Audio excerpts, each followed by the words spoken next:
अवधूत चिंतन श्री गुरुदेव दत्त श्री स्वामी समर्थ. माझ्या चॅनलमध्ये तुमचं सगळ्यांचं मनापासून खूप खूप स्वागत, आभार. चला तर मग आज आपला विषय आहे, उद्या आहे संकष्टी चतुर्थी आणि ही सेवा प्रत्येक चतुर्थीला करायची आहे. आणि आईने आपल्या मुलांच्या स्मरणशक्तीसाठी, आपल्या मुलांची आत्मविश्वास वाढण्यासाठी, मुलांची प्रगतीसाठी जर ही सेवा दररोज करून जर मुलांना ही तीर्थ असे दिल्याने मुलांची स्मरणशक्ती पण वाढते आणि मुलं हुशार होतात, मुलांचा आत्मविश्वास वाढते. आणि ही सेवा कोणती आहे ते आता आपण सगळं जाणून घेणार आहोत. व्हिडिओ स्किप करू नका, पूर्ण पहा. नवीन आला असाल तर एकदाच चॅनलला सबस्क्राईब करा आणि बेल आयकनचं बटन दाबून ऑलवर क्लिक करा, म्हणजे मी दुसरा जे व्हिडिओ उद्या टाकेल ते सगळ्यांच्या अगोदर तुमच्यापर्यंत पोहोचेल.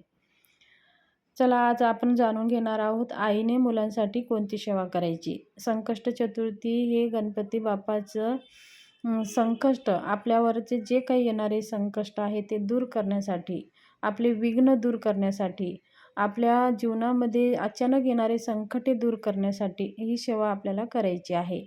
गणपती बाप्पा हे विघ्नहर्ता आहेत, हे संकट हारणारे आहेत, हे संकट हारून विघ्न हारून सुखकार करणारे आहेत. हे सगळ्यात पूजनीय देवता आहेत, लवकर प्रसन्न होणारे देवता आहेत.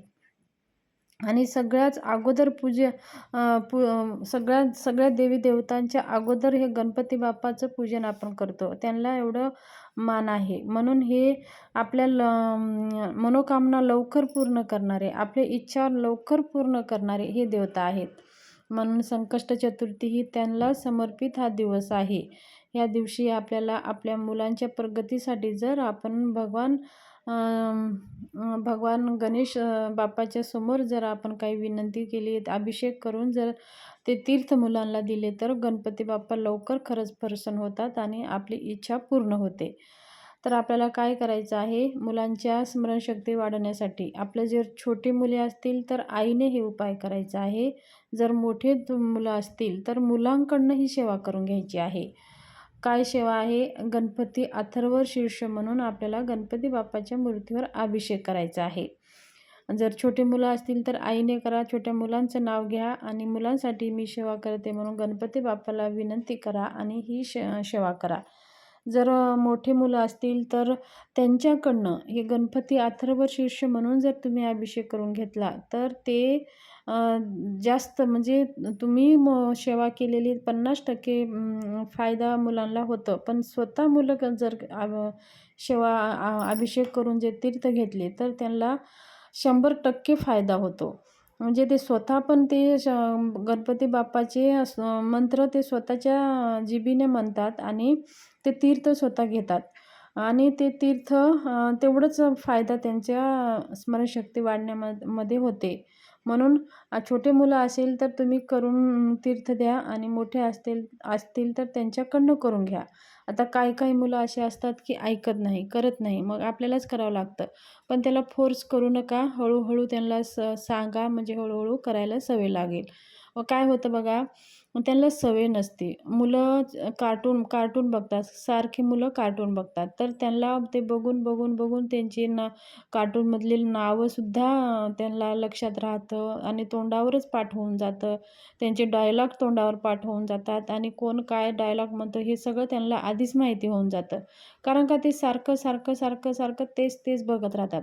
जर मुलांनासुद्धा गणपती अथर्व शीर्ष जर दररोज आपण सारखं यूट्यूबला लावून किंवा आपण म्हणून त्यांना जर सारखं त्यांच्याकडनं जर म्हणून घेतला तर ते मंत्रसुद्धा ते मुलं सहज पाठ करून घेतात.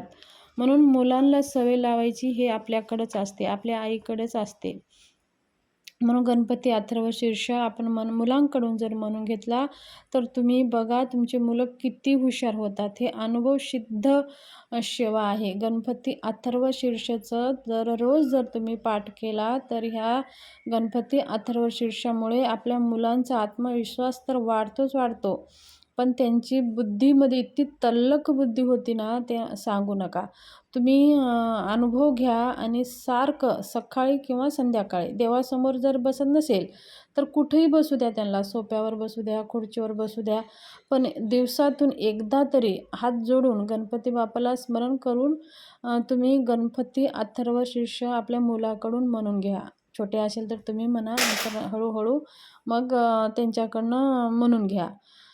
आणि हे दररोज जर तुम्ही गणपती बाप्पाच्या मूर्तीवर अभिषेक करून जे तीर्थ दिला तर तेवढंच फायदा आहे. तर चतुर्थीच्या दिवशी गणपती बाप्पाच्या मूर्तीवर अभिषेक करून ते तीर्थ द्या आणि मग ते गणपती बाप्पाची मूर्ती काढून स्वच्छ पुसून पाटावर स्थापना करा. थोडे आसन देऊन थोडे तांदूळ ठेवून त्याच्यावरती मूर्ती स्थापना करून हळदी, कुंकू, अष्टगंध, दर्व, गूळ खोबऱ्याचं नैवेद्य आणि दुर्वा, लाल फुलं अर्पण करून धूपदीप वाळून आरती करून घ्यायचं आहे आणि ते तीर्थ स्वतः पण घ्यायचं आहे आणि मुलांना पण द्यायचं आहे. आणि मग आपल्याला गणपती बाप्पाला सकाळी किंवा दुपारी संध्याकाळी 11 किंवा 21 मोदक बनवून अर्पण करायचं आहे. आणि उपास सोडताना चंद्रदेवाची पूजा करूनच आपल्याला उपास सोडायचा आहे. आणि बघा आता आपल्या घरामध्ये जर खूप भांडणे होत असेल, सारखे कटकटी होत असेल, घरामध्ये नकारात्मकता असेल, आपल्या घरावरती कोणी अशी करणी-बाधा केलेली असेल, असं जर आपल्याला वाटत असेल आणि तर तुम्ही हे उपाय संध्याकाळी तुम्हाला करायचं आहे. एक आपल्याला खोबऱ्याची छोटीशी वाटी घ्यायची आहे आणि त्याच्यावरती आपल्याला कापराच्या 2 वड्या ठेवायच्या आहेत. तुम्ही त्या कापरामध्ये भीमसेन कापूर असेल तर अतिउत्तम. भीमसेन कापूर नसेल तर तुम्ही वड्या असे ठेवू शकता. त्याच्या कापरावरती आपल्याला 2 लवंगा ठेवायच्या आहेत आणि 2 विलायची ठेवायची आहेत.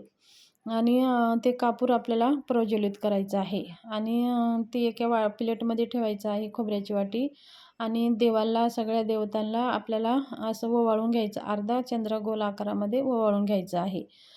तेच देवाला ओवाळणं झाल्यानंतर आपल्या घरामध्ये जसं ओवाळतो तसं पूर्ण घरामध्ये पण ओवाळून घ्यायचं आहे. आपल्या किती खोल्या आहेत त्या सगळ्या खोल्यामध्ये ते फिरवायचं आहे.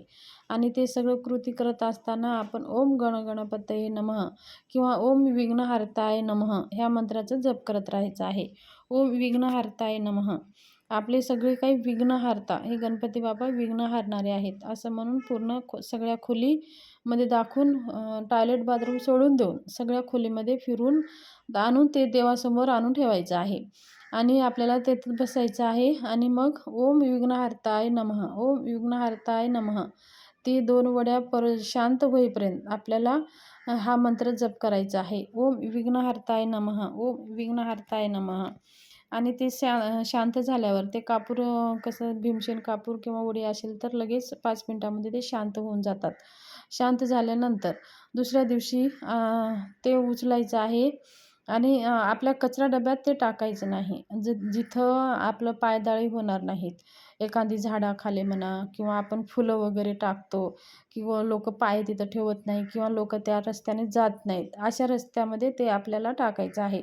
जर आपण कचरा डब्यात टाकले तर ते कचरावालं घेऊन जातं आणि ते कुठं कोणत्याही कचऱ्यामध्ये ते जातं. म्हणून आपण ही सेवा केलेली असते, त्याच्यावर मंत्र जप केलेले असतात. म्हणून असं ते जाग्यावर ठेवायचं आहे की ते कोणाच्या पायाखाली येणार नाही. अशा जागी एखाद्या झाडाखाली जरी तुम्ही जमिनीखाली असं गाडून दिलं तरी चालेल किंवा एखाद्या वाहत्या पाणी असेल तुमचं तिथं सोडलं तरी चालेल. नाहीतर आपण काय करतो, रोजचे देवाचे फुलं वगैरे जमा करतच असतो ना, त्या कॅरी बॅगमध्ये जमा करून एकदाच तुम्ही टाकलात तरी पण चालेल.